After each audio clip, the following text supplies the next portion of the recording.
Uma boa noite a todos. Mais uma vez estamos aqui nessa aula remota, trabalhando a unidade curricular Metodologia Científica para as faculdades JK. A componente curricular dos cursos de Administração, Ciências Contábeis, Pedagogia... Não, perdão, Metodologia Científica não. Tô doido. Nós estamos aqui com perícia contábil, né? Acabei de dar uma aula ali de metodologia, achei que estava ficando doido, né? Não. Estava fazendo uma gravação para uma outra instituição de metodologia científica. Aqui é perícia contábil. Né? Então, essa aula de hoje foi planejada no sentido de fazer um overview dos principais tópicos. Veja bem, não estou dizendo que vão ser só isso que vai cair na prova. O que vai cair na prova, obviamente, a gente já vem trabalhando, é o conteúdo que está lá no plano de ensino, separado por unidades do conteúdo programático, mas, em suma, todo o material que está no Moodle. Né? Então, vai ser a junção do A1 mais o A2. Então, aqui a gente vai abordar principais aspectos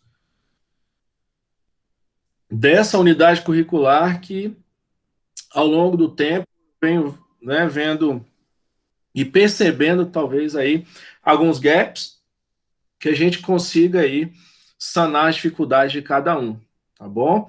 Então, hoje eu faço uma aula um pouco mais expositiva, mas que vocês podem me parar a qualquer momento, tá? Eu vou pedir que o microfone continue no silencioso, mas a gente também vai mudar um pouquinho a dinâmica. Por ser uma aula mais de conversa, né, eu vou tentar fazer essas pausas e aí vocês fiquem à vontade para poder me interromper durante a fala, tá? Então, nós não planejamos exercícios, né, massivos hoje, justamente para a coisa fluir mais, às vezes as dificuldades e dúvidas que possam estar, né, acontecendo, a gente consiga verbalizar aqui com o professor e eu poder tentar esclarecer essas dúvidas aí da melhor forma possível, ok? Que eu não souber, né, responder de imediato, eu faço a busca, faço a pesquisa, tá, para poder passar a vocês no decorrer da semana, para que a próxima aula, que é a nossa avaliação, lembrando que essa avaliação ela vai ser postada no Moodle e eu posto ela em PDF, tá? E aí para que vocês façam aí as respostas e me devolvam o gabarito. Eu também posso postar, eu posto ela em PDF, unidades. Posto ela em PDF ali nas tarefas, que aí vocês têm condições de me devolver o gabarito respondido. E também vou fazer uma postagem em Word, tá? Só para vocês terem aí um arquivo editável, ok? A gente tem aí a condição de editar um PDF, mas tem que ser um pouco mais elaborado. Eu vou seguir aí o pedido de alguns alunos que também publiquem essa avaliação em Word. Não tem problema, eu faço essa publicação em Word, mas o que vale é a tarefa, lá em PDF. E aí vocês me respondam por lá, tá? E aí eu faço uma publicação em arquivo, né? É o mesmo arquivo, só que vai estar no formato Word. Só para vocês, né, não se confundir. Ah, tem duas provas, eu tenho que resolver as duas. Não, são dois arquivos idênticos. Eu publico uma em PDF, lá no segmento tarefa, lá do Moodle, que é o que vai subsidiar a devolução desse material por vocês. E no item arquivo, eu publico em Word. Que aí você pode usar esse Word para poder marcar o gabarito e me devolver somente o gabarito. Pode transformar ele em PDF e me devolver, pode me devolver ele em Word, tá? Mas desde que estejam todas as questões marcadas. Então, o que eu recomendo? Marque se você for baixar o Word para responder no arquivo já editável, salve ele como PDF, me mande em PDF. Porque quando você manda em Word, pode correr o risco de perder uma formatação. E aí pode correr o risco de uma questão não vir marcada, enfim. No Word é meio complicado. Por isso que eu não gosto de fazer publicação em Word, para evitar qualquer tipo de problema. Mas, diante de alguns pedidos, eu eu não declinei e vou fazer essa publicação também no arquivo Word, tá certo? Então, essas são as diretrizes, nossa provinha semana que vem, né? Na quarta-feira que vem eu disponibilizo exatamente às 20 horas, eu disponibilizo lá no Moodle e vocês terão 24 horas para fazer essa prova. Então, vai ser no dia 27. Então, vocês têm até as 20 horas do dia 28 de maio para fazer a devolutiva. Cuidado, 20 horas é 20 horas. 20 horas em 1 minuto, o sistema não aceita mais. E eu não vou aceitar a prova por e-mail, beleza? Então, isso fica bem claro. Não deixa para enviar essa prova lá no último minuto ali, porque senão o sistema bloqueia mesmo. E aí depois a gente pode ter problema, certo? Vamos lá, então, 19 horas e 51 minutos, dia 20 de maio. Começarei, né, até falar com os colegas que entraram aí agora, boa noite a todos, tá? Sejam muito bem-vindos aí, os que eu não tive a oportunidade de falar hoje ainda, tá bom? Vamos subir, vou projetar o material e a gente vai falando acerca dele aqui, tá? Projetar aqui. Mais uma vez, fiquem à vontade para interromper a exposição dialogada deste professor que vos fala. Pá. Vamos embora. Vou recapitular um pouquinho sobre o início do nosso encontro, ainda lá presencial, na unidade de Taguatinga de vocês. Onde a gente começou fazendo uma dinâmica a respeito desse CSI aí, que estava fazendo uma investigação numa cena de crime. A gente fez uma atividade, fez a parte prática dela para desenvolver aí, esse primeiro conceito de prova pericial, para a gente entender o que é uma prova, o que vem a ser isso, o que é um meio de prova. Então, eu gosto de fazer a alusão, deixa eu ver se tem alguém querendo entrar, eu gosto de fazer a alusão, quando eu vou trabalhar meios de prova, sempre a essa cena de um crime, porque fica mais fácil da gente entender. Todos os elementos que estão ali naquela cena podem e devem servir como meios de prova, admitidos aí pelo ordenamento jurídico brasileiro, que são os meios mais adequados para a comprovação de um fato. Então, percebam, a prova, tá, é um meio admitido pelo ordenamento jurídico brasileiro. Não fui eu que inventei, não foram vocês, não foram o professor de direito de vocês, mas sim pelo nosso ordenamento jurídico. É um meio utilizado, e adequado para comprovar que algo aconteceu. Ponto. Então, se o meio de prova ele é um meio adequado, para comprovar que algo aconteceu, somente alguém que detém conhecimento técnico é que pode trabalhar com isso. No nosso caso, aí a gente faz a alusão, trazendo para a nossa realidade, tá? Onde a gente vai entender aí a perícia como sendo um meio de prova, tá? Então, a gente tem que partir da premissa, ideia de que o juiz, e aí eu sempre, lá no início, eu trouxe para o meio judicial e vim catequizando vocês para entendimentos no âmbito judicial, embora no desenrolar dessa unidade curricular a gente viu que tem os meios extrajudiciais e a arbitragem é uma delas,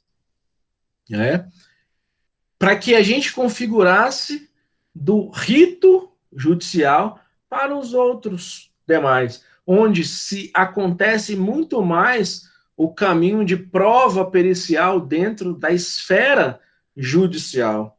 Então, por isso, eu faço esse impacto né, remetendo a uma cena de um crime, isso, obviamente, ele vai automaticamente remetido para ser trabalhado no judiciário, assim como a perícia judicial, que foi o primeiro item de perícia que nós trabalhamos, e a gente entender e ficar gravado na nossa memória como prova, né? Então, é um meio de prova, onde a gente tem lá o juiz, né, e aquele rito judicial. Lembrando que, e aí vocês marquem aí, o juiz, né, o juiz, ele não produz provas. E isso tem que ficar gravado. Eu sei que alguns de vocês, ou todos, se não, já deve estar careca de saber disso, né, de tanto o professor falar, né, e vocês estarem acompanhando essas aulas comigo, mas esse nivelamento é sempre bom a gente refrescar a memória, que o juiz não produz prova alguma. Ele está lá, sim, para analisar as provas que existem, e a perícia é uma delas, né? O documento, o meio pelo qual a perícia se faz existir, que é o laudo pericial contábil, ele vai servir como um documento de direcionamento, é um documento de subsídio à tomada de decisão do juiz, mas não foi produzido por ele, né? Isso tem que ficar bem claro. Então, esse desenho gráfico aí, nós trabalhamos o processo judicial quando existe uma lide no judiciário, um conflito no judiciário, ao qual existe a necessidade de conhecimento técnico especializado para se resolver esse conflito. Aí entra a nossa perícia. Por que também eu faço essa contextualização? Para a gente entender que nem sempre todo o processo judicial ele vai exigir perícia, porque existem conflitos de diversas formas, diversas naturezas.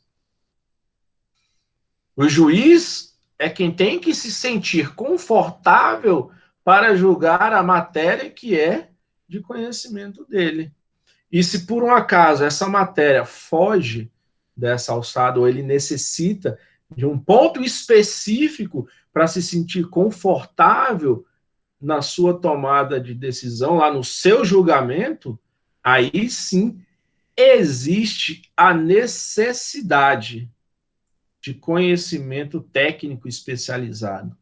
E percebam, senhores e senhoras e senhoritas, aqui a gente nem está falando de contabilidade, aqui a gente está falando processo, perícia, juiz, é como um todo. Mais à frente a gente viu a parte legal disso, perante o Código de Processo Civil, né, depois como isso desemboca na área contábil, tá? Mas é importante a gente lembrar e compreender o que essa unidade curricular nos pede, é que nós façamos essa introdução entendendo o meio pericial como um todo. E aí depois a gente traz ao nosso nicho, que é perícia contábil. Eu vou indo adiante, se vocês precisarem, me parem, tá? Então, aqui, lembrando, esses slides já estão publicados para vocês lá no Moodle há bastante tempo, a indicação de fonte, por aí vai, tá? Aí eu faço a menção em alguns autores, como Marcos Vinícius Gonçalves, que define: provas são meios utilizados para formar o convencimento do juiz a respeito de fatos controvertidos que tenham relevância para o processo. Nada mais é do que um meio, né, uma forma mais técnica de dizer tudo isso que eu estou falando aqui para vocês, tá? E aí ele indica um artigo lá do Código de Processo Civil, em que reza: as partes têm o direito de empregar todos os meios legais, bem como os moralmente legítimos, ainda que não especificados nesse código, para provar a verdade dos fatos em que se funda o pedido ou a defesa é influir eficazmente na convicção do juiz. Então, ele está dando a base legal para o aspecto prova, provar verdade, ponto. E aí eu faço uma breve reflexão da responsabilidade nossa como profissional contábil. E aí agora já envolvendo o nosso nicho contábil. Se nós é quem subsidiamos a decisão, o julgamento de um juiz, por meio de uma prova legal, que é o nosso laudo pericial contábil, perante o Código de Processo Civil, que é como se fosse o código de ética da sociedade brasileira, essa é a alusão que eu faço quando eu estou dando aula lá de direito empresarial, a gente fala muito sobre isso, e a gente fala, eu falo do Código de Ética do Profissional Contador, Resolução 608, eu vou falar do antigo direito comercial, que se tornou direito empresarial, que também é fundamentado totalmente no Código de Processo Civil, e eu digo, a alusão que eu faço é essa. É o código de conduta, é o código de ética da sociedade brasileira, onde eu, você, sua mãe, seu pai, seu tio, está inserido. Olha a responsabilidade do perito, e aí eu trago para a nossa área do perito contador, em provar a verdade, nada mais do que a verdade, nada além da verdade. Então, a responsabilidade é muito grande quando essa palavra aqui, ela entra. E ela é quem faz mudar toda a realidade. Então, se por um acaso, ou por um erro, ou uma fraude, mais à frente a gente vai relembrar quando falamos sobre isso, por um acaso essa verdade ela não prevalecer, é uma responsabilidade exclusiva do perito. Então, aqui é onde eu chamo a atenção, né, em muitos aspectos que a gente estudou, na questão do risco da perícia, e esse risco ele deve ser mensurado, ele também está alicerçado aqui nessa característica de provar a verdade, senhores. Então, isso é muito importante, tá? E a gente sempre tem que ter isso em mente, tá bom? Então, chamando a atenção para isso, essa figura placada aí dessa indicação dos meios de prova que existem lá no CPC, no Código de Processo Civil, e ele dá vários exemplos. Inspeção judicial é uma, depoimento pessoal é outro meio de prova, confissão, galera, é um meio de prova, né? Lembrando, meio de prova, para provar uma verdade. Não quer dizer que é de fato, né, uma decisão, uma prova que o juiz vai seguir cegamente. Aí eu dou sempre o exemplo da confissão, que por muitas vezes a confissão por si só ela não vai provar uma verdade. Assim como um laudo pericial por si só não vai provar uma verdade. Ele vai dar subsídio para tanto. Ele vai indicar, ele vai servir como meio de prova, ajudando o juiz a tomar a decisão dele. O julgamento sempre sai do juiz. Quando vai lá para a arbitragem, o julgamento sai do árbitro, não sai das partes, nem das provas. Então, a prova pode dar todo o direcionamento para uma determinada decisão, mas quem vai tomar a decisão é o juiz, é o árbitro. É quem está ali julgando o conflito, o ato controverso, certo? Então, isso é muito importante a gente ter em mente.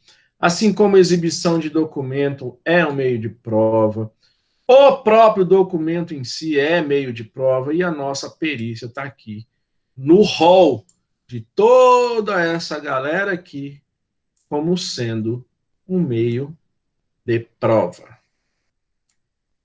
Tranquilinho até aqui, pessoal? Alguém tem alguma coisa a me perguntar?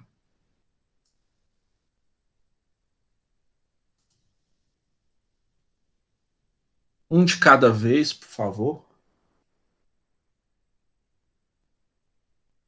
para não dar briga. Posso ir adiante? Pode. Obrigado.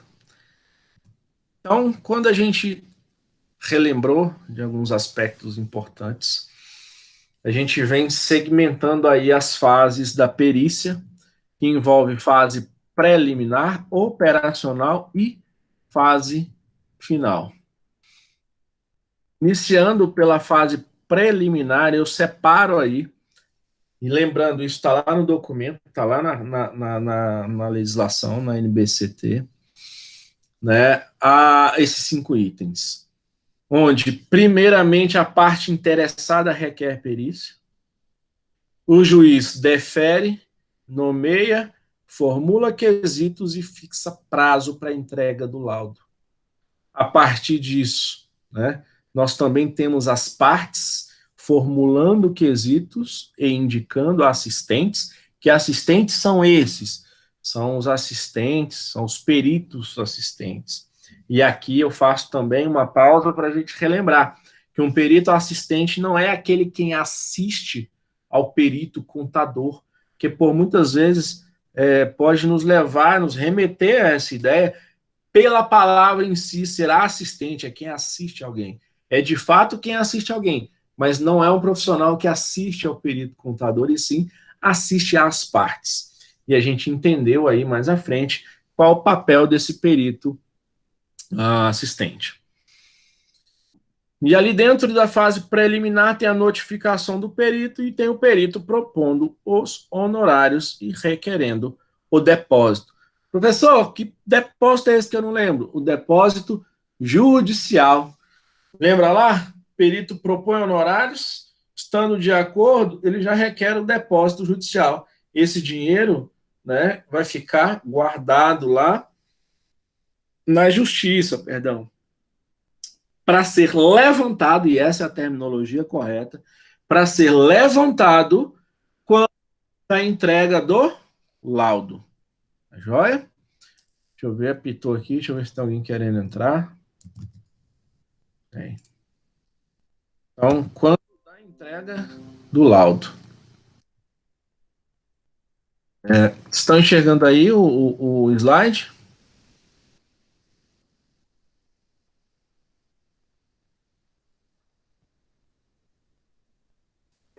Sim. Tá, joia. Se tiver algum problema, vocês me sinalizem. Passando para a fase operacional. Essa fase da operação onde a coisa acontece, né? Acontece ali o início da perícia em si, as diligências, desenvolvimento dos trabalhos e a elaboração do laudo. Então, basicamente, essa fase operacional ela está subdividida nesses 3 níveis, a gente não pode esquecer disso. O início da perícia e as diligências, né? Tudo aquilo que o perito vai precisar fazer para poder elucidar ali e ele conseguir responder aos quesitos formulados pelas partes e pelo juiz. Então já começa daí. O desenvolvimento dos trabalhos periciais aí são diversos, pode acontecer de várias formas, né? Seja em produção de planilha, seja em produção de vídeo, seja, enfim, o que quer que seja, para que seja desenvolvido o trabalho pericial e, ao final, a elaboração desse laudo, né? E aí ele passa para a fase final, que é a entrega do laudo. Então, percebam, às vezes há uma confusão aqui, e eu chamo muito a atenção também para isso. Confundir a entrega do laudo como estando na fase operacional. A entrega do laudo é fase final. E aí, por que ele é tido como isso? Por que a norma separa isso? Porque a entrega ela já está condicionada ao levantamento dos honorários. Lembra lá, quando a gente viu os modelos lá formatados de documentos para fazer levantamento de honorário? É quando entrega o laudo, ele já requer o levantamento do honorário. Porque esse honorário foi depositado, galera, olha lá na fase preliminar. Então, é grana, né? Não se perde tempo com grana lá. Ele já entrega o laudo e pede, solicita o levantamento dos honorários. E aí, por último, e não menos importante, os esclarecimentos, se houverem. Então, às vezes eu pego o alunado confundindo isso aqui, e eu já resolvi alguns. Eu quando ministro um curso do exame de suficiência, a gente pega muitos exercícios das próprias bancas falando, né, sobre isso. E aí a gente resolve, e eu vejo o pessoal errando muito. Aí por isso que eu lembrei na hora e chamei a atenção. Às vezes, professor, mas o laudo está na fase operacional. Tá, meu amigo, o laudo tá. A elaboração dele, a entrega é fase final. Mas tem essa diferença? Tem. Então eu chamo a atenção de vocês aí para isso. Aí vem a tão falada ou tão falado planejamento da perícia, né?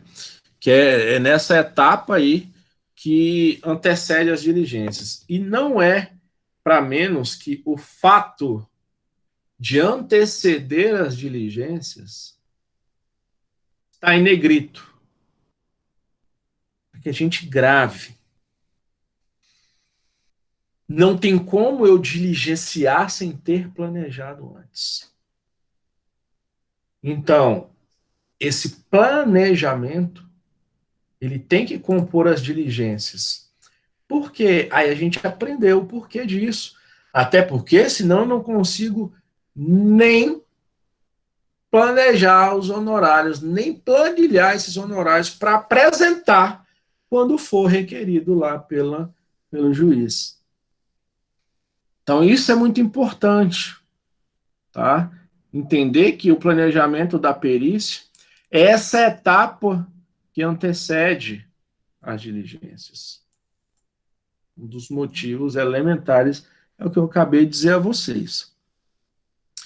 E não somente as diligências, como também pesquisas, cálculos e respostas aos quesitos. Professor, isso é meio óbvio, né? Que o planejamento vai vir antes as pesquisas, os cálculos e as respostas aos quesitos. Parece meio óbvio, mas na hora de responder uma questão, muitas vezes você não presta atenção nisso e passa batido. Não, no planejamento da perícia eu planejo tudo antes, ok. Mas antes até das respostas aos quesitos? Sim, é óbvio. Então, eu só quero chamar a atenção de vocês quanto a esse aspecto.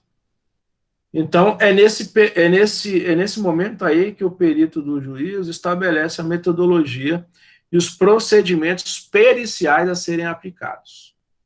Então, e aí a gente chama a atenção para esses objetivos que estão todos coloridos aí. O primeiro deles, conhecer o objeto e a finalidade da perícia. Então, esse eu digo que é até a ordem que está aí, né? Ela é bem sugestiva, porque você vai planejar para você conhecer o objeto. Conhecendo o objeto que está sendo tratado naquele conflito, é que você vai dizer se você está impedido ou não, né? Se você está sob suspeição, se você. Ou seja, aí dentro de impedimento ou suspeição é que vai ter, né? Se você é técnico, se não, se é estrutural e por aí vai.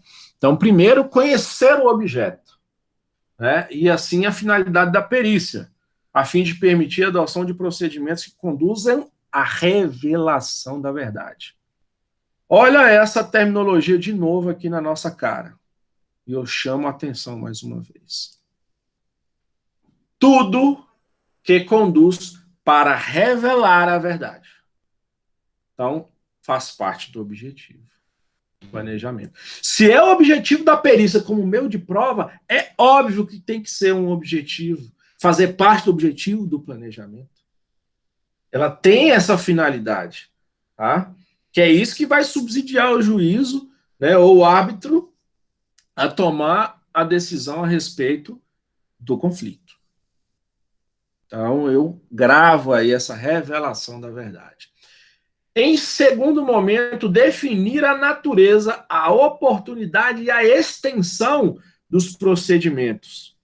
E aí eu chamo a atenção de vocês, tá? Aqui é onde eu chamo a atenção de vocês para, em segundo momento... Opa, meu mouse deu pau aqui. Peraí. Hoje eu tô com um probleminha nesse mouse aqui. Vai melhorar. Ó, o cachorrinho ficou bravo ali. Rapidão, deixa eu ver aqui.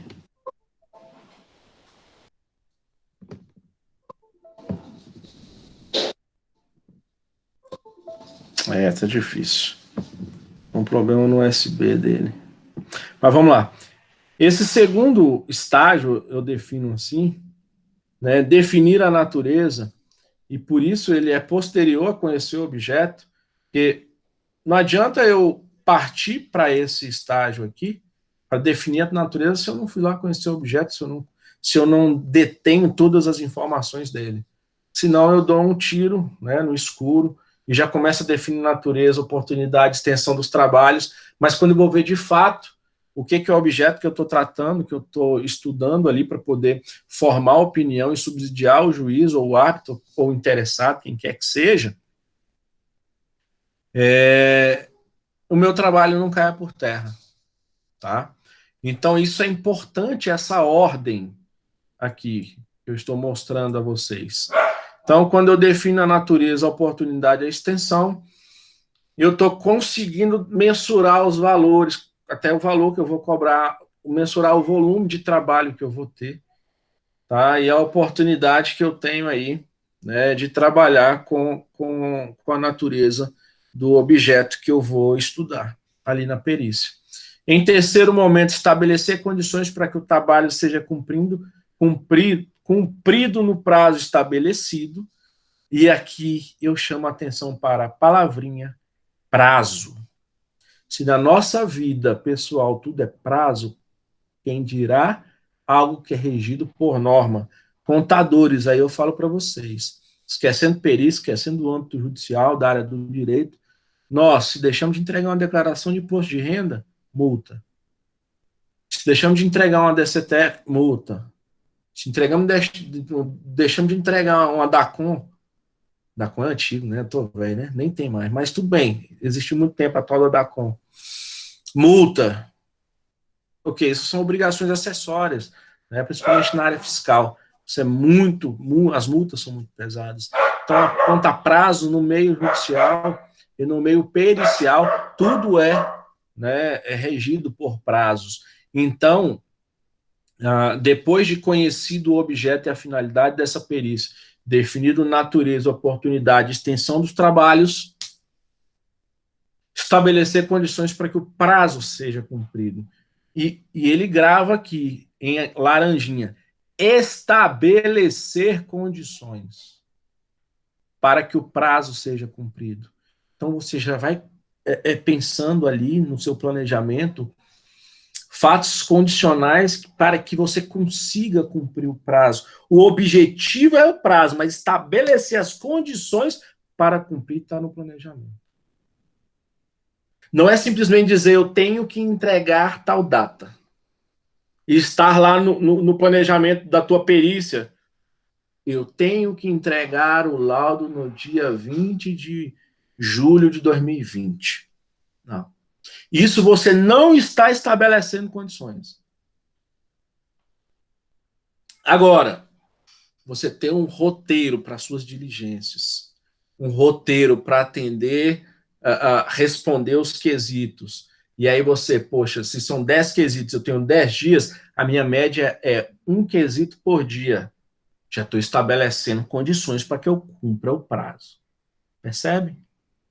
Essa é a diferença. Identificar potenciais problemas e riscos que possam vir a acontecer no andamento da perícia. Faz parte do planejamento. Identificar fatos importantes para a solução da demanda de forma que não passem despercebidos ou não recebam a atenção necessária. Risco para mim esse item aqui, que às vezes a gente passa batido. identificar fatos importantes para a solução da demanda, de forma que não passem desapercebidos ou não recebam a atenção desnecessária. O que é isso? E esqueci de tal coisa que poderia ter levado ali a elucidar melhor o fato no meu lado pericial.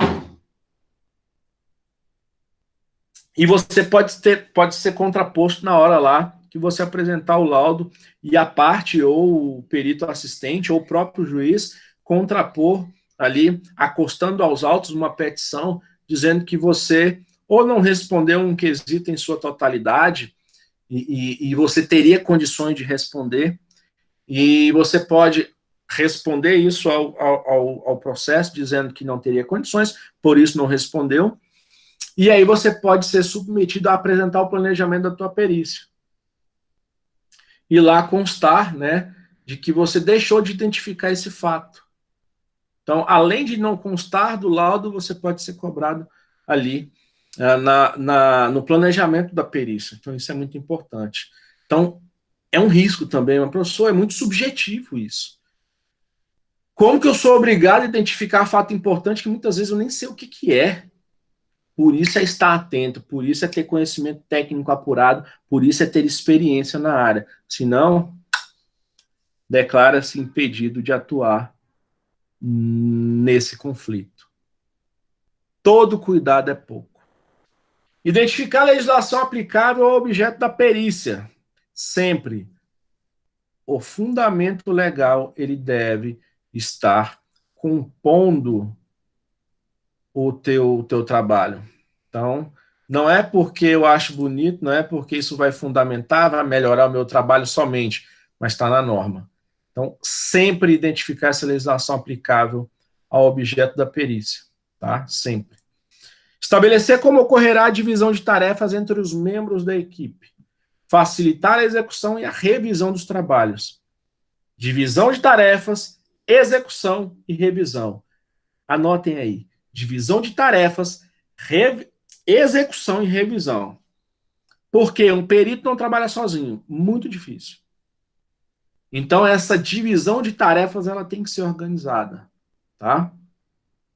De modo ao quê? A facilitar tanto a execução quanto a revisão. Professor, mas eu sou obrigado a revisar o trabalho? É uma pergunta que nem deveria existir. Muito menos constar em norma.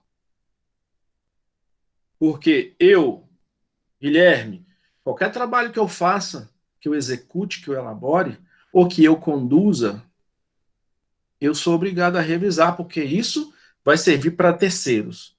Imagine quando isso vai servir de prova para elucidar um fato de um conflito judicial. Então, não deveria ter nem norma, né? Mas tem. Então, é obrigado revisar o trabalho.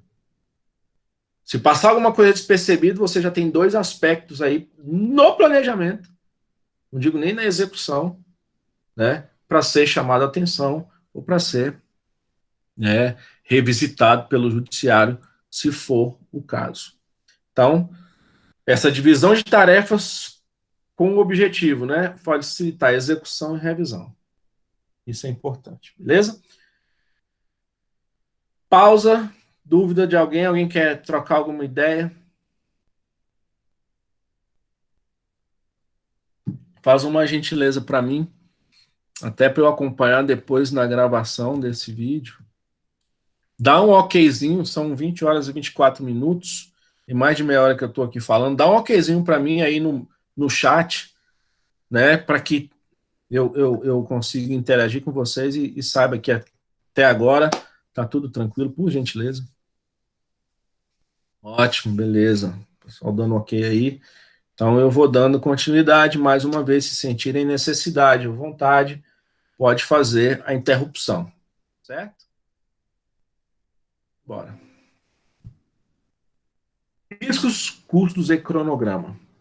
Aqui, né, eu sempre evidencio, e hoje não vai ser diferente, a questão do risco, tá? E ainda na fase de planejamento, com vistas a elaborar a proposta de honorários, e aqui eu grifo a proposta de honorário. Professor, mas por que essa relevância da proposta de honorário? O custo, né, ele obrigatoriamente tem que estar atrelado à proposta de honorário. E aí eu digo a vocês, não obrigatoriamente, mas é muito relevante que se esteja. Porque senão, depois você não vai cobrar um honorário justo para atuar naquela demanda. Tá? O risco ele tem dois aspectos a serem verificados. Esse primeiro eu faço, e não só eu, mas como vários autores, né, da perícia contábil, e esse autor de vocês é um deles.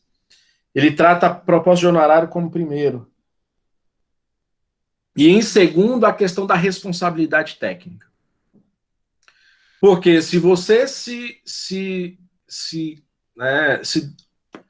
julgou capaz de atuar numa demanda com risco altíssimo e você não mensurou esse risco apenas por quaisquer motivos que sejam, é um problema. Problema de ordem profissional, até de ordem pessoal. Mas eu trago isso em segundo momento, porque o primeiro você é a tua remuneração. E essa remuneração, ela vai ter um reflexo para uma solicitação. Então, se você não calcula o risco, não mensura esse risco, né, do teu trabalho dentro da tua proposta de honorários, depois você não vai poder, não é salutar, não é que não vai poder, você pode, mas não é salutar você cobrar valores adicionais, sendo que deveriam, por ordem de norma, constar do teu planejamento. E se consta do teu planejamento, teria que estar na tua proposta de honorário. E aí você cobra um honorário ínfimo para um risco gigante. Você pode até ser preso. Porque se você não conseguiu, né, por meios técnicos, compor de forma,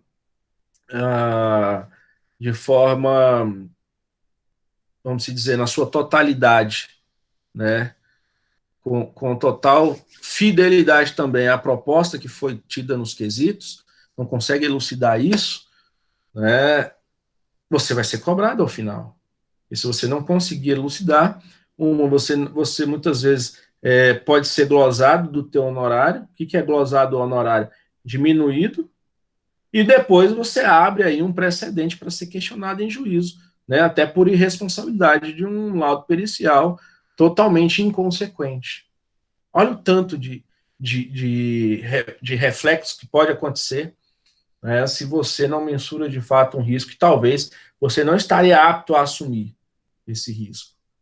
Então, eu faço a alusão e identifico esse primeiro aspecto da proposta de honorário, porque ela tem reflexo em outros demais, porque ela vai acontecer lá na fase preliminar da perícia. Tá? E aí ela sim se desdobra depois nesses aspectos e responsabilidades, tá? Tanto pessoais, profissionais, quanto criminais.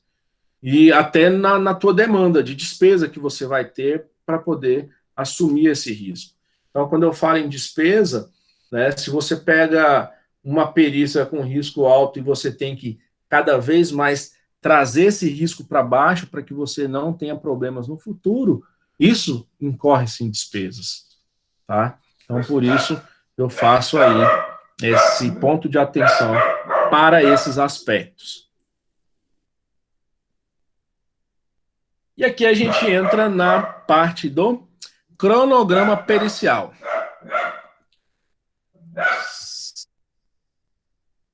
Cronograma pericial. Deixa eu subir a tela rapidamente. Esse é o cronograma de trabalho verificar evidenciados, quando aplicáveis, todos os itens necessários à execução da perícia. Professor, por que quando aplicáveis? Aquilo que eu já disse no passado. Por que quando aplicáveis? Porque muitas vezes a tua perícia não vai ter diligência. Muitas vezes não vai ter deslocamento. Muitas vezes não vai ter trabalho de terceiro. Então não é uma obrigatoriedade, mas se você tem que fazer, tem que estar constando do teu cronograma.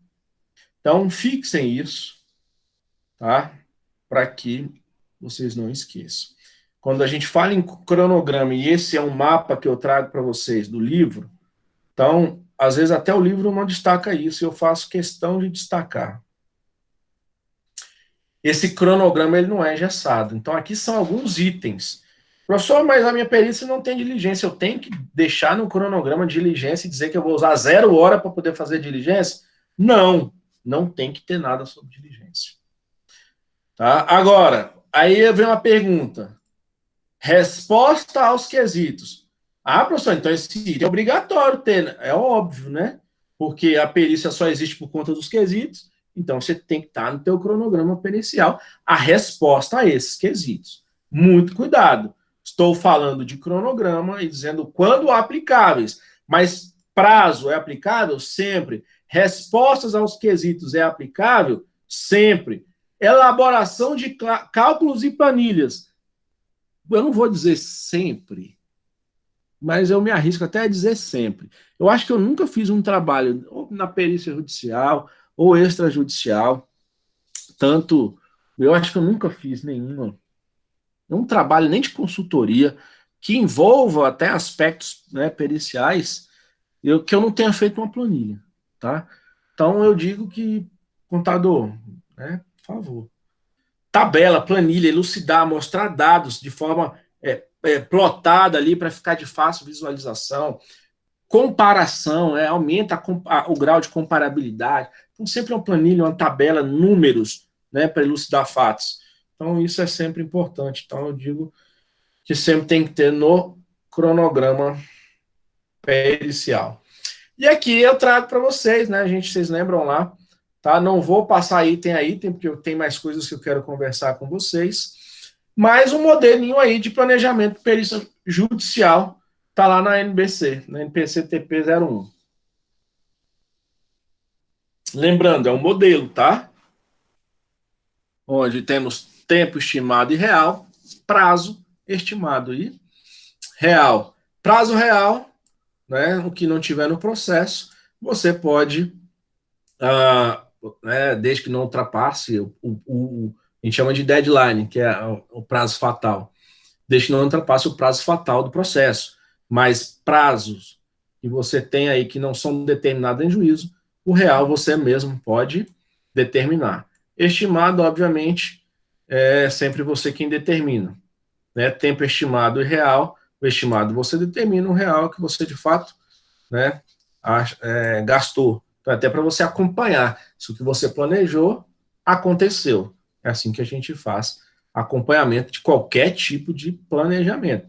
Seja ele aqui na área pericial, seja ele na tua vida. Tudo que você planeja, você tem que acompanhar. Se você não acompanhar, não adiantou para nada, né? Você planejar. Gasta um tempão planejando. Hoje mesmo eu estava discutindo ali com o time lá no meu outro trabalho, né? A gente trabalha com planejamento orçamentário. Fechamos em outubro de 2019 o orçamento para 2020. Eu trabalho numa área de controladoria de uma empresa em nível nacional, e aí a gente precisava estimar algumas coisas para o ano de 2020. Aí vem a Covid, em março de 2020. Algum cidadão, algum ser, alguma mente tinha condição de prever uma situação como essa aqui. Acho que nem a mãe de Iná, né? Então, para isso, a gente estava revisitando os nossos prazos, né, tanto para o orçamento, tanto a parte qualitativa e quantitativa do orçamento, e principalmente vendo as questões de acompanhamento do orçamento, que é um planejamento, né, para o ano subsequente, que foi esse ano de 2020. Então, esse acompanhamento, até em vias da gente ter vindo para homework e tudo, ficou um pouco defasado. E aí, uma das discussões que nós tivemos ali, obviamente, da melhor forma possível, é dizer, para que planejar se não acompanhar? Foi uma fala que eu tive com o time. E para isso eu trago aqui. Então, não adianta você fazer um planejamento de uma perícia se você não acompanhar. Então, é para isso que existe, né, esse tempo real e prazo real que foi feito, tá? As atividades. Então, aqui, ó, vou passar rapidão. Carga e recebimento de processo. Lembrando, o que é carga ou recebimento? é você ir lá e buscar o processo. Recebimento, o processo não vai chegar na sua casa bonitinho lá para você a hora que você quer. Você tem que ir lá buscar, tem que ir lá na vara, tem que ir lá na secretaria, puxar lá e dar carga no processo. Tá? Então é você buscar o processo lá para poder estudá-lo. Aí tem a leitura, tem a aceitação ou não da perícia, proposta de honorário, sumário, você vai ter assistente técnico, diligência, viagens e etc. Tudo em hora, tudo em prazo. Hora e prazo. Estimado real. Estimado real. O tópico agora a gente entra falando sobre fraude e erro, e aqui eu vou ser bem sucinto, tá? Para que a gente ganhe mais tempo, mais objetividade na nossa aula de hoje. Fraude, né, é ato intencional. Erro, né, é ato que não há intenção. Então, como os objetivos principais aí da perícia, né, pela norma, a gente já falou, mas eu reforço aqui, é transformar fato e motivo do litígio em verdade, né, emitir opinião técnica fundamentada para a tomada de decisão, não é o perito quem toma a decisão, ele emite opinião técnica, né? Então ele não pode errar. Não pode errar. Ah, professor, mas o contador é humano, né? Erra. Você vai acabar com a vida de um monte de gente. Médico pode errar? Não pode errar. Então, obviamente, aqui eu estou trazendo para o mercado, né? Mas quando a gente fala de teoria, fala para responder prova, para responder questão, para responder concurso, né? O erro ele acontece, mas de fato não intencional. Tá? Mas tem que se ter cuidado para isso, para que algo por falta de responsabilidade refletiu em um erro. Então, se um planejamento de perícia ele foi de forma não foi feito a contento, como a norma manda, ele incorre na possibilidade maior de errar. Então, esse erro já começa a ter uma conotação meio, né, de passíveis aí de várias sanções. Mas aqui a intenção é só a gente diferenciar, né, da fraude e a sua caracterização pela falsificação ou alteração de algum registro ou documento, ou mesmo por omissão, né, por omitir transações aí nos registros contábeis. E até mesmo esconder documento, enfim, tem várias formas de fraudar uma perícia contábil. E muitas mesmo, né? Mas assim como também tem várias formas de se errar. O que a gente precisa saber é que isso já está centrado em norma, né? A NBCT 11 fala exatamente sobre a admissibilidade dos erros, até onde e como que isso pode ser resolvido, e a questão da fraude também é tratada lá.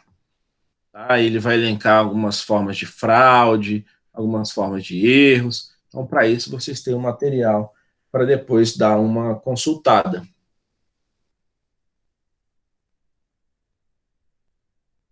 Sim, eu chamo a atenção para o exavisava. Lembra do exavisava? Né? Segundo o CPC, em seu artigo 464, tem essas três modalidades ou tipos de prova pericial. Então, aqui eu chamo a atenção de vocês, tá? Para o tal do exavisava. Então, chamando a atenção de vocês neste momento, eu chamo para o exame. Análise ou observação de pessoas, animais ou coisas, com o objetivo de extrair informações. O perito contador examinará o livro razão de uma empresa para obter o saldo da conta mercadorias. Isso aqui é um exemplo, tá, gente? Então, quando eu trago a você aqui um exemplo de exame, né, onde você examina livro razão, né, ele vem a ser diferente de uma vistoria. Meu mouse ficou doido agora. Calma aí que eu vou arrumar. Então, voltando aqui, recapitulando, o exame é o fato de simplesmente de examinar, observar, tá? Aquele objeto. Diferentemente da vistoria, né? E aqui ele traz, né, a análise de bens imóveis ou coisa em loco, com o objetivo de verificar se há dano ou avaria, ou até mesmo a existência. Embora o autor não fale aqui, mas eu também chamo a atenção da vistoria para a existência da coisa. E o exemplo que ele dá aqui no livro é: o perito engenheiro irá vistoriar determinada edificação após um desmoronamento. Nesse caso aqui, ele dá o exemplo para verificar ali o dano ou avaria. Mas eu também chamo a atenção dos senhores para a vistoria no sentido de atestar a existência de algo. Tá? Um exemplo que eu lembro hoje, a gente deu em sala de aula, eu também costumo dar muito esse exemplo, quando vai fazer inventário, né? Um inventário de um estoque, já que ele usou a conta de mercadorias aqui. Uma coisa é ele examinar o livro, só para saber o saldo. Outra coisa é ele ir lá, em loco, pegar o carrinho dele e ir lá. Deixa eu ver se tem esse estoque mesmo. 10 mil reais de celular. Ah, tem. Então ele fez uma vistoria. É uma forma, tá? É uma modalidade ou tipo de prova pericial que ele pode fazer constar, né, do laudo dele, tá? Ou no laudo, ou simplesmente ser ato apartado ao laudo, tá? Então, assim como o laudo é um meio de prova, né, a vistoria também ela vem a ser uma modalidade. A avaliação é a atribuição de verificação de valor a alguma coisa, obrigação ou bem. Então, aqui o exemplo que ele dá, o perito contador avalia o estoque de produtos acabados de uma empresa. Então, fazendo alusão ao exemplo que eu já estava dando aqui, às vezes fica mais fácil a gente exemplificar, né? Vindo do exame, diferenciando da vistoria, diferenciando da avaliação. Vamos falar da conta de mercadorias. E aí, se alguém não compreender, peço que me pare e eu explico novamente. E relembro vocês. Uma coisa é o perito contador simplesmente examinar o saldo da conta. Ele viu lá o saldo da conta, ele examinou o livro, razão. Ok? Agora ele precisa vistoriar para saber. Olha, ele olhou, tem 10 mil reais no saldo da conta de mercadorias, mas ele fez uma vistoria em loco. Então, ele também utilizou de outro tipo de prova para saber, tá?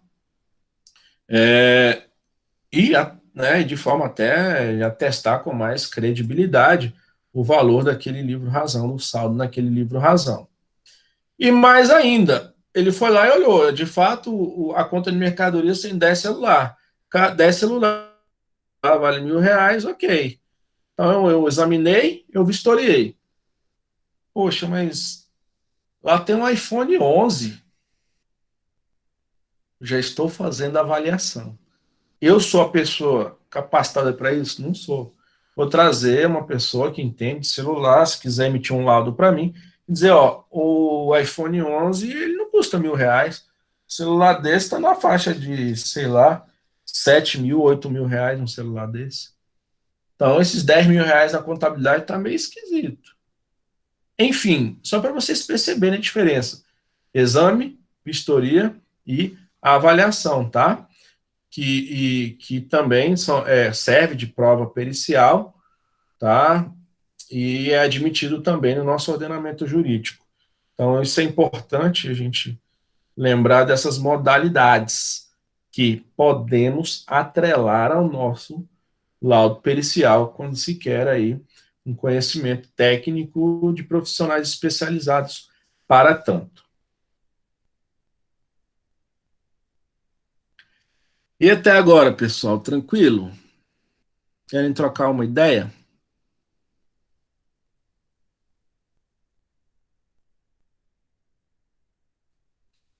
Então vamos para frente. Paro aqui, tá? Nessa mostrei até em sala de aula esse slide, onde a gente nunca pode confundir aí, onde eu digo, o magistrado é quem irá decidir qual ou quais tipos de perícia serão empregados na produção de prova. Amigo, eu não quero, né, uma perícia, eu quero simplesmente uma vistoria, eu quero simplesmente uma avaliação, tá? Então, ou eu quero tudo junto. Eu quero que essa perícia, né, você consiga fazê-la. Perdão, eu não quero uma perícia. Eu quero uma perícia da modalidade avaliação, eu quero uma perícia da modalidade, né, exame, e por aí vai. Tá? É o magistrado quem decide isso. Eu faço essa pausa, né, por isso eu boto até essa mulher aí com essa mão aí para eu sempre lembrar dela. E vocês também. Tá? Que quem decide é o juiz. Tá certo? Aqui eu faço menção ao deferimento, indeferimento ou dispensa da prova judicial. Quando no processo analisado tivermos um fato controverso cuja apuração demande conhecimento de um expert, e aqui, ó, é o conhecimento de uma pessoa capacitada. Isso aqui a gente está lendo lá do CPC, não está nem falando de perícia contábil, da perícia como um todo, tá? Só relembrando. O magistrado admitirá e deferirá ou aprovará uma perícia. Então, deferimento ele está, né, pela menção da aprovação da perícia. Então, para o seu turno, o artigo 464 do parágrafo, ele elenca os casos em que o magistrado indeferirá, isto é, não admitirá, não aprovará a prova pericial. Então, vamos parar aqui. Processo precisa de um expert, precisa de alguém com um conhecimento específico, ele defere a perícia, exceto os casos aí embaixo. Bom,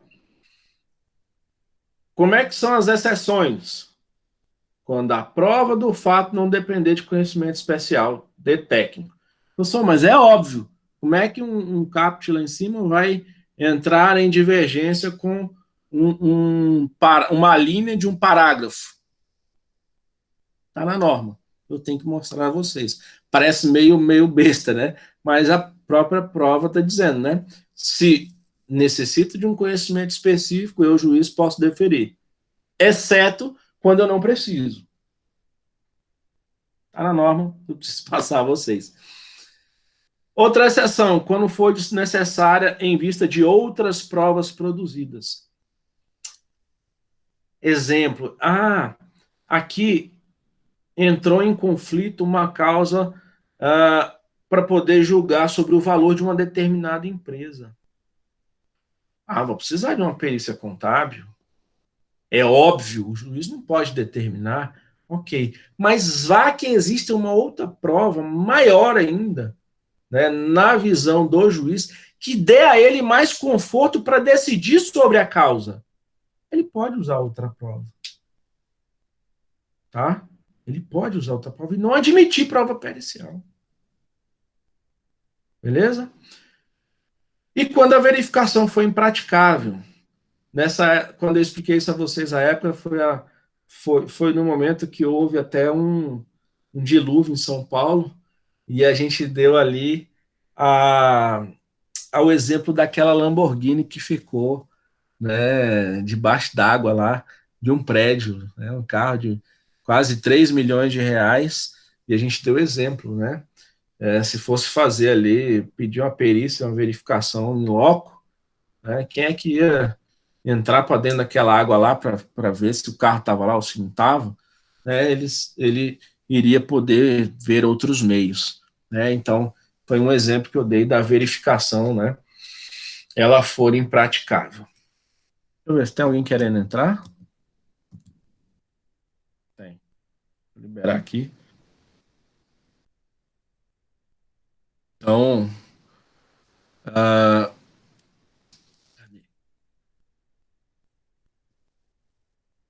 e aqui eu faço ponto de atenção, né, para a gente fechar essa etapa e a gente passar para outra etapa final da nossa aula de hoje, que é até mais próximo do conteúdo que a gente estava trabalhando nos exercícios.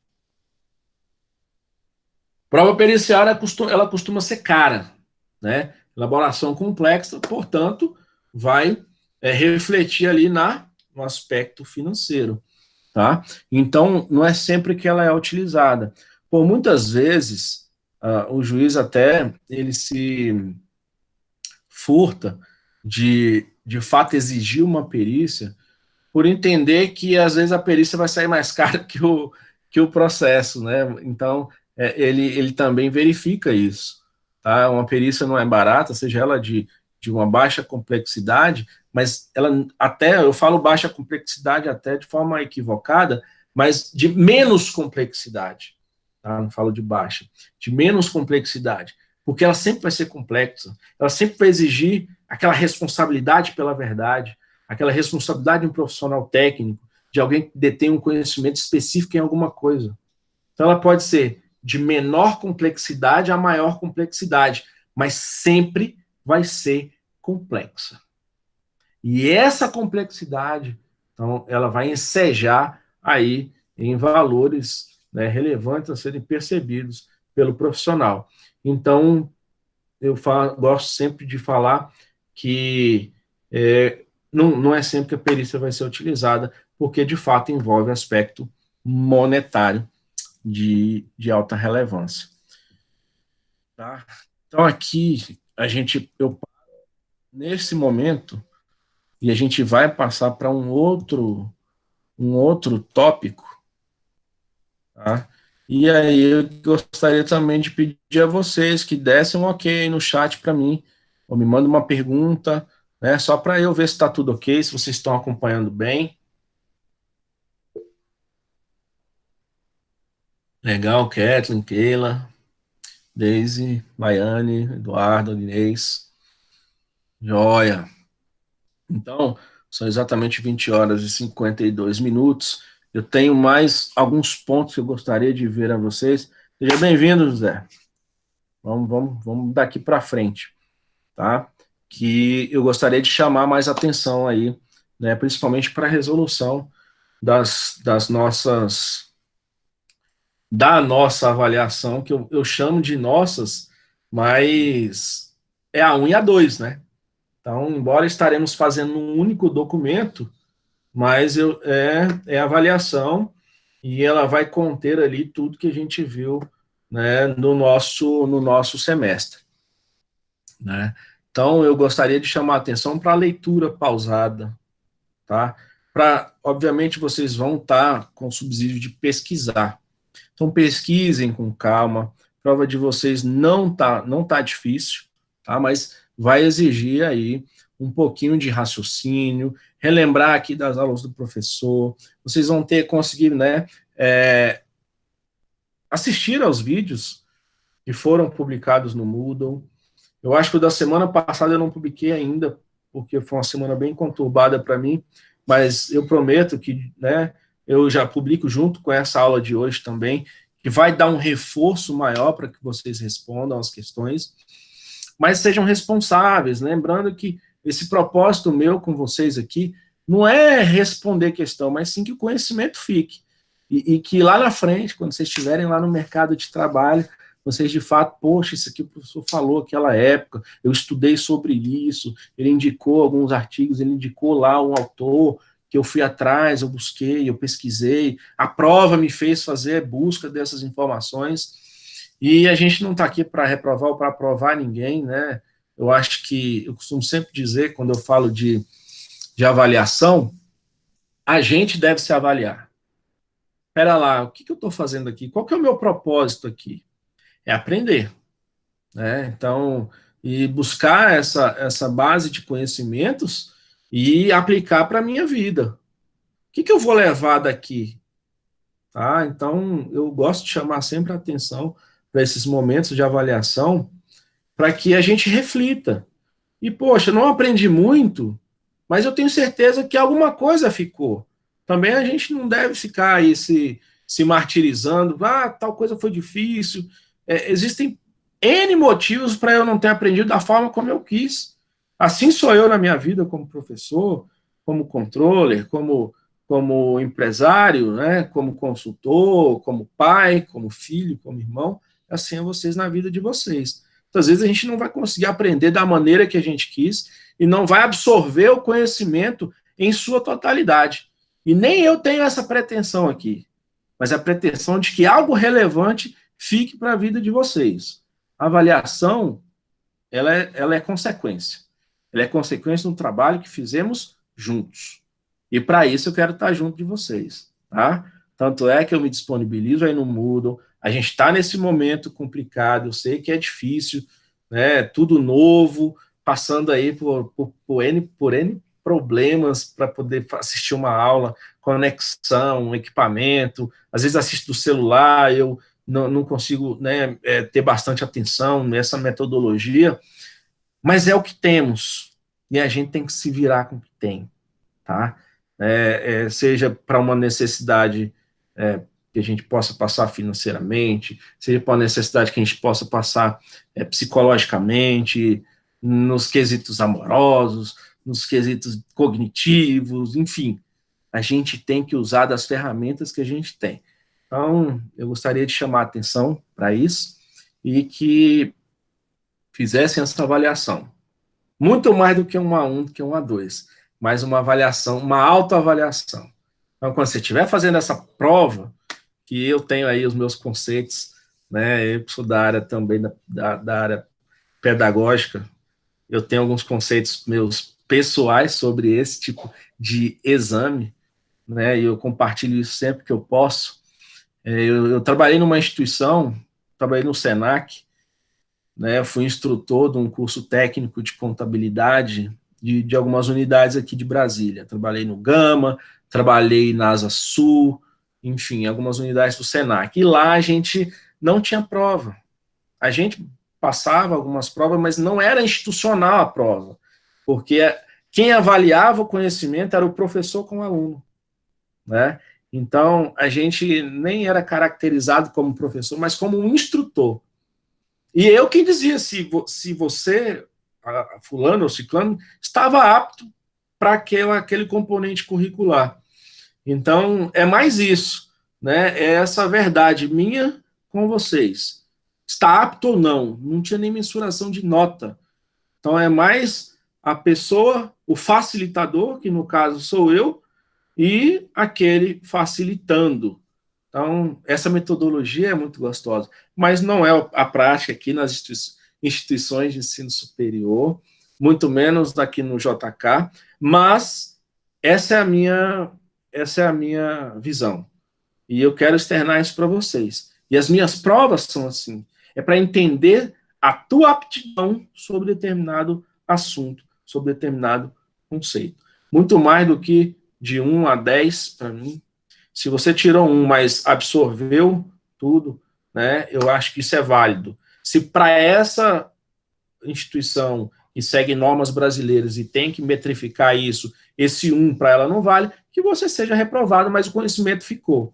Agora, se você tirou 10, mas o conhecimento não ficou, aí é a avaliação de cada um. Beleza? Chega de lenga-lenga. Vamos para frente. Deixa eu subir aqui o material.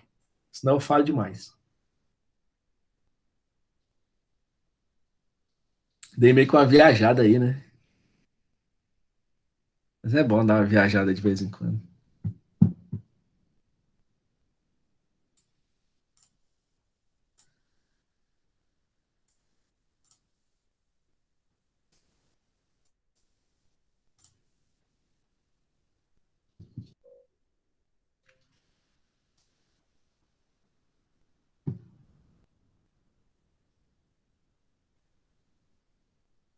Deixa eu subir aqui que acho que tá carregando o material, tá meio pesado.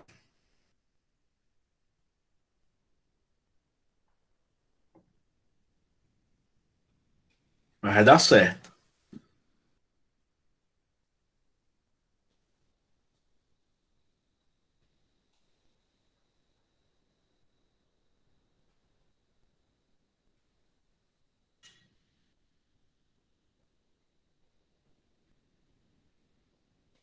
Vocês conseguem enxergar o material, pelo menos carregando aí?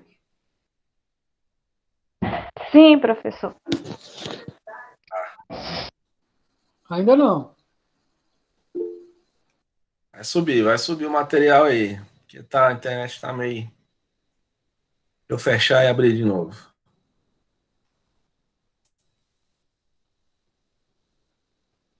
Deixa eu dar um refresh. Opa! Então tá lá. Também foi um material, nada é novo, tá? É um material que eu trabalhei com vocês aqui Tô em com aulas problema. anteriores. Nem você não estou te vendo. Oi? Nem você não estou vendo. Tá me vendo mais não? Você está, Pessoal, você está ausente.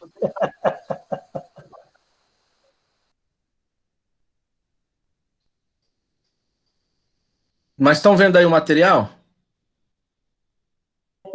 Eu tô. Ah, então beleza. Vai chegar aí, seu Zé. Tá no meio do caminho. Então, Manda bala. agora nessa. Manda bala. Oi? Manda bala. Beleza. Uma hora chega. Uma hora chega. É. Eu paro, né, para a gente entender mais um pouquinho e afunilar, né, sobre a diferença do laudo e do parecer técnico e principalmente da parte do parecer técnico do assistente, tá? Muito mais do que falar sobre o arbitramento, avaliação e mensuração, eu acho que isso a gente já falou bastante. Eu gosto de chamar a atenção para a questão do parecer, principalmente a questão do parecer. Por quê? Porque ele é o resultado final do nosso trabalho como perito contador. Então, quando eu mostro aí para vocês que no parecer do assistente técnico, e aí a gente já lembrando de desvincular assistente técnico de alguém que está assistindo ao perito contador, né? A gente já sabe que, na verdade, não existe essa hierarquia, né? Ele é mais aquele, eu nem gosto de usar isso, mas eu vou usar, um segundo perito para poder atestar, né? Dar mais transparência para a parte que o contratou, né, como se fosse uma segunda opinião e poder ajudar até na construção dos quesitos para o perito contador do juízo responder. Então, no parecer desse assistente técnico, é possível constar a contestação de teses. Não é que é obrigado contestar a tese, contestar o cálculo financeiro e contábil, né, adotado ali no parecer do perito contador do juízo. Mas ele pode, é possível constar, tá bom? Então, por que eu chamo a atenção para isso? Para que nós não construamos uma ideia equivocada de que o parecer do assistente técnico ele existe para confrontar a parte contrária. Se o processo está caminhando, se o laudo do perito do juízo tiver ali consolidando e voltando a decisão que seja contrária ao teu cliente e você é o contador, o perito contador assistente, não é obrigação sua contestar, é obrigação sua verificar. E, por muitas vezes, até concordar com o laudo do perito do juízo, ainda que vá em desencontro dos interesses do teu cliente. Tá certo? Então, eu chamo a atenção aqui justamente para isso. Então, esse parecer do perito assistente, ele tem esse viés, mas é um viés da opinião dele, uma segunda opinião. Então escrevam aí, esse parecer tem um viés de segunda opinião, não de obrigatoriedade de contestar o laudo do perito do juízo. Tá? Então é mais como uma segunda opinião para dar uma firmeza à parte que o contratou. Porque por muitas vezes ele pode corroborar com o laudo do juízo, do perito do juízo, e ir em desencontro aos interesses do teu cliente. Mas você não está ali para os interesses do cliente. Você está ali para elucidar um fato, para trabalhar sobre a verdade, nada mais do que a verdade. Nada diferente da verdade. Então, isso consta até do Código de Ética do Profissional Contador, Resolução 608, do Conselho Federal de Contabilidade, que vai versar sobre a responsabilidade técnica do contador. Então, eu chamo a atenção aqui, tá? Para que essa escrita, né, desse laudo, né, até se ele usar sobre algo a ser contestado, eu digo aqui, todo item contestado pelo assistente no laudo do perito carece ser bem escrito, com uma boa descrição do que a questão envolve, a fim de que surta o efeito pretendido. Então, embora você possa contestar, mas tem que estar com uma escrita impecável. Então, e está, né, construído de forma sólida para que as contestações feitas ao laudo do perito tenham força suficiente para substituir o que ele diz. Então, o que a gente aprendeu aqui? Embora o objetivo do laudo pericial do assistente não seja contestar e, por muitas vezes, louvar o laudo do perito do juízo, quando for usado para contestar, que seja totalmente eficaz, que seja redobrada a atenção, principalmente na escrita, para não ficar nada subentendido, para não ferir a outro profissional da tua mesma categoria, tá?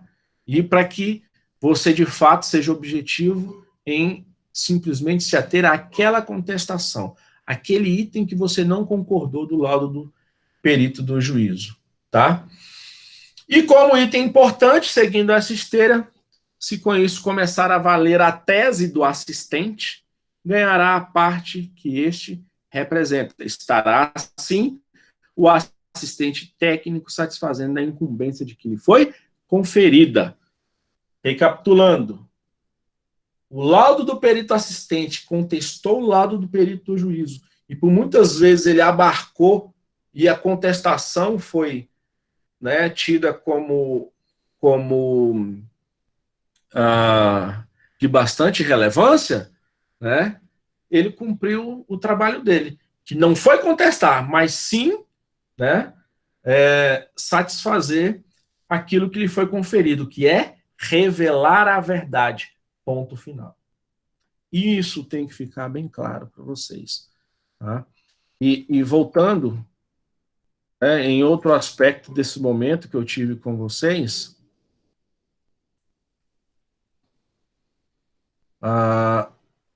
que por muitas vezes a gente confunde laudo e parecer, tá?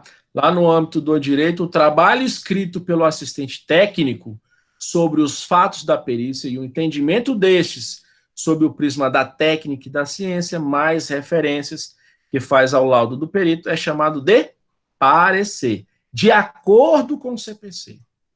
Então, aqui existe essa subdivisão. Perante CPC, perante Código de Processo Civil, tudo que o assistente técnico escrever, estou falando em grosso modo, tá? Parecer técnico, tudo que o perito contador do juiz, laudo. Mas, tá? Por outros é chamado também de laudo. Sucede que, muitas vezes, as conclusões do assistente técnico são tão diversas do que consta do laudo do perito, que o trabalho escrito do primeiro, quem é o primeiro? O assistente técnico, passa a ser, entretanto, um laudo completo, bem diferente de um pequeno número de contestações ou afirmações sobre o laudo do perito. Redação que se pode afirmar pacificamente como sendo um parecer. O laudo do perito, como o parecer do assistente técnico, são provas produzidas dentro do processo. Então, aqui eu finalizo, tá, nesse ponto, para que nós não distanciemos a essas duas elucidações. Parecer também é prova. O laudo também é prova. Embora um tenha contestado o outro, os dois estão servindo de subsídio para a tomada de decisão do magistrado.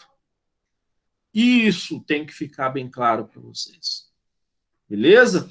E que, por muitas vezes, pode sim ser dado o nome de laudo, e aí, lembrando, fora do consentimento do Código de Processo Civil. Tá? Por muitas vezes vocês irão, né, ver sendo, né, chamado o parecer do assistente de laudo. Porque muitas vezes ele está completo, ele está totalmente diverso do laudo pericial do contador, do perito contador do juízo, e ele se torna um laudo robusto, tal qual, e também servindo de prova para elucidação daquele conflito. Chamo a atenção para isso aos senhores. E, ao final, para a gente encerrar nosso bate-papo e nosso overview da nossa disciplina, da nossa unidade curricular, tá? Eu chamo a atenção da questão do juiz versus o assistente. E aí, o que está escrito aqui, o assistente técnico é de confiança da parte que o contratou, tacitamente expressa no CPC. O assistente técnico é de confiança da parte, mas é exigido dele confiança e ética. E quando a gente liga, né, ao quesito confiança, é provável dar a impressão de que o juiz, né, de que o juiz nem venha ler as contestações, pareceres ou laudos dos assistentes, por esse motivo. O assistente técnico é de confiança de uma das partes. Então o juiz não vai dar confiança para isso, para não interferir na imparcialidade dele. Negativo. Ele tem condições de não se deixar interferir em sua imparcialidade e ter o laudo, o parecer, como eu disse anteriormente, mais uma peça, mais um instrumento de subsídio à tomada de decisão dele quando julgar esse caso. Então, para isso existe a ética, né? Onde o assistente é contratado para ser os olhos da parte. Porém, isso não quer dizer que ele defenda teses, né, que vão contra a realidade técnica. É aquilo que eu disse também anteriormente. Quesito ético. Ele está lá para elucidar a verdade, ainda que tenha que se contestar o colega dele, perito contador do juízo, que também estava lá para elucidar a verdade. Certo? Aqui eu fecho a pauta da noite e abro o fórum para os senhores contribuírem. O que foi, como é que foi aí a disciplina, o que esperam da avaliação, sobre o que falamos hoje, ficou algum gap, né? Teve algum momento que eu não consegui aí me fazer entender. O que vocês me dizem? Agora a fala é de vocês.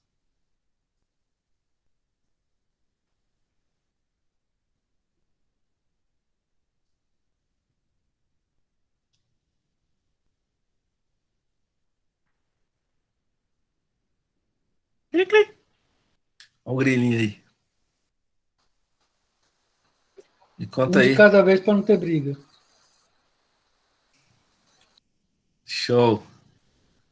Para não dar confusão. Levanta a mãozinha aí, ó. Pede para falar.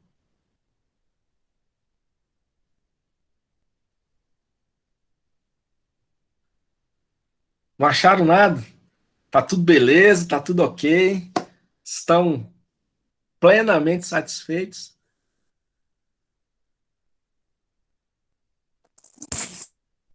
Essa prova vai ser facinha, né, professor? Mole, mole, mole. Melzinho na chupeta. Mamão com açúcar. Mamãozinho com açúcar. Precisa de ver. Trem mais lindo do mundo. Bom igual um coco. Ainda mais com 24 horas, né, pá? Rapaz, 24 horas dá para você fazer 15 provas dessas. Eu falei que ia fazer cada prova com 10 questões, fazer 15 provas. Você fazer de hoje até amanhã. Amanhã você ia terminar perito contador aí, fácil. Professor, esses slides que você tá passando na sala de aula, eu gostaria que o senhor disponibilizasse ele para mim poder imprimir e deixar guardado para matérias futuras, porque eu já reparei que tem muita matéria que querendo ou não, usa algumas anteriores. E conforme, quando a gente for pro semestre que vem, os cursos mudam, a sua matéria a gente não vai ter mais acesso a ela. Então, os vídeos a gente não vai ter mais acesso. Tudo bem, Só as do... publicação, sem problema. O que eu chamo a atenção sempre para a publicação dos PDFs, só tem alguns slides que estão em uma plataforma diferente que eu utilizo, que é para fazer essas animações, né, onde tem essas imagens, essas caixas, que nos ajudam aí a trabalhar o pedagógico de forma mais fácil. Nessa plataforma, esses slides, eles vão em PDF, obviamente, não é um PowerPoint que eu uso, e elas são bem pontuais. Então, você pode ver, a gente trabalha com tópicos. Então, eu posso publicar, não tem problema, mas por que o vídeo é interessante? E os vídeos, só para vocês lembrarem, eu também tomei esse cuidado, eles estão publicados no YouTube, tá? O repositório que eu utilizo, inclusive, é um canal da GCAF Consultoria, justamente para vocês terem acesso aí ao momento que vocês quiserem. Até se quiserem fazer inscrição lá no canal, depois pode me procurar aí. A gente faz a inscrição, vocês fazem a inscrição e toda vez que subir um vídeo novo vai chegar para vocês. Mas, além de publicar lá no Moodle, como rótulo, e vocês conseguem assistir por lá, ele está num link no YouTube, acesso público, tá joia? Também para vocês terem esse acesso aí quando quiserem. Mas eu posso sim fazer a publicação do material em PDF, como você me pediu, de todos que não são PowerPoint, que são a plataforma que eu uso dentro para publicar os vídeos, tá? Tem como sim eu fazer isso. Só toma cuidado, porque lá é muito tópico, e às vezes o tópico não te ajuda se você não tiver ali, né, feito o alinhamento daqueles tópicos ou nos teus estudos do caderno, ou no acompanhamento da aula, né, fazendo o desenvolvimento das ideias desses tópicos, ou então com o auxílio do vídeo. Então, muitas vezes, só o tópico não vai te dar muita base para o estudo, tá joia? Então, só esse tipo de atenção. Claro, ajuda a lembrar, com certeza. Mas eu faço a publicação. Eu só faço esse ponto de atenção, tá joia? Alguém mais?